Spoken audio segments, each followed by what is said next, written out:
In this topic, I'd like to introduce some terminology concerning graphs, and most of it's pretty self-explanatory, I think.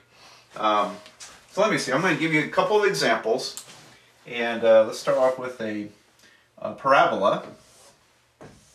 So here's a parabola, and it goes like this.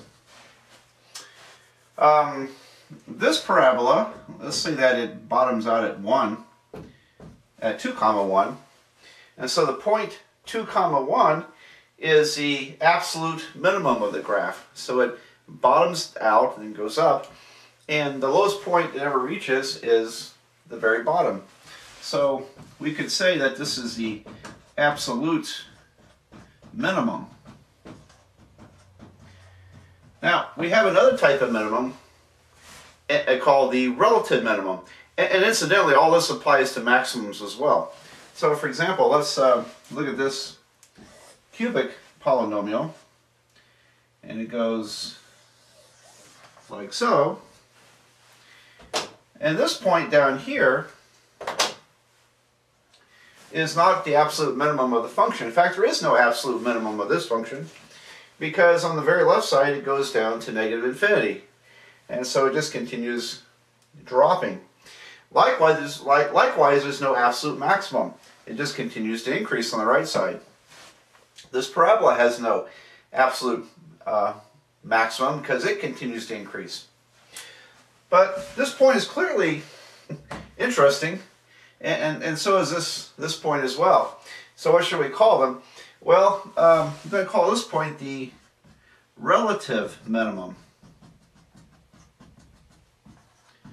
And I'll abbreviate relative min. And this point here is the relative maximum. So the word relative, in a more technical sense in math, means that there's a neighborhood that you can enclose it in which that point is the absolute minimum within that little neighborhood. Now, if you made the neighborhood large enough, you would eventually find points that were even less, for example. But if you can find a small neighborhood, and in which this point is the absolute minimum, then it's going to be called the relative minimum for that interval. And for the graph, we would call this the relative minimum. So maximums and minimums have absolutes and relative. Some terminology there. Now, the calculus gives us a way to find these minimums if they're relative. And it's really quite interesting, I think, because the way this happens in calculus, we're able to, at a particular point in the graph, we're able to think about a line that runs tangent to the graph. In other words, a line that just touches the graph. And so over here, that's what a tangent line at this point would look like. And up here, for example, a tangent line would look about like this. It would just touch the graph. Now, on the right side, that tangent line has a positive slope. And on the left side is a negative slope. But what about at the bottom? What's the slope down here? Well, at the very bottom, I'll do this in green. The tangent line runs horizontally. And it does up here too, as well as down there. So if you knew a way to calculate the slopes of these tangents at any particular points, then you could theoretically figure out what points have a slope of 0. And that's really pretty much the essence of differential calculus. And then we find all kinds of applications for those ideas. And so that's one of the things we tackle in differential calculus is exactly this idea of the derivative, which gives you slopes of tangent lines. So, I say that in my math classes, that slope is a lot more important than it appears in textbooks, in algebra textbooks. In algebra textbooks, slope just looks like some little formula calculation. It doesn't probably have a whole lot of meaning to most students. But then you get to calculus, you find out that it is a big deal.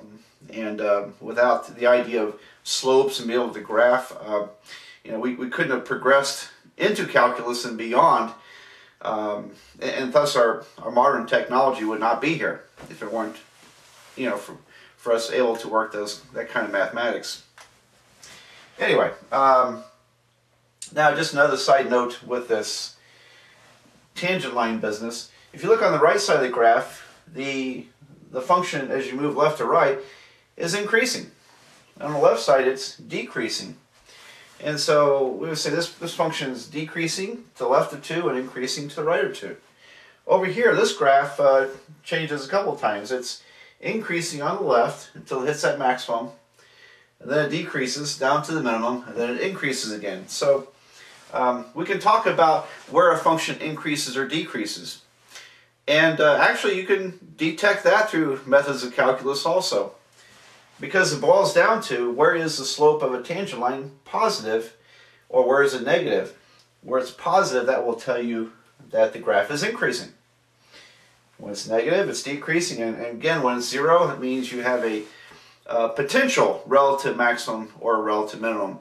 Now, it's you know, things get a little more complicated than that. But I don't want to go too far into it because that's calculus, and this is not a calculus course. But there are functions which are considered increasing functions or decreasing functions because that's all they do. So I'll give you an example of that here. I'm going to erase our parabola. Let's look at this function, and it's called an exponential function. And we'll study those in the last chapter when we looked at exponential functions and logarithms. It has an asymptote, a horizontal asymptote, which means that the graph on the left kind of blends in. It doesn't quite touch the axis, but it comes real close. It doesn't quite touch. And then on the right, it just takes off and continues to increase. Anyway, throughout this entire graph, the whole function is always increasing. So this is an example of an increasing function. And naturally, you could also have a decreasing function. Exponential decay would be an example of a decreasing function.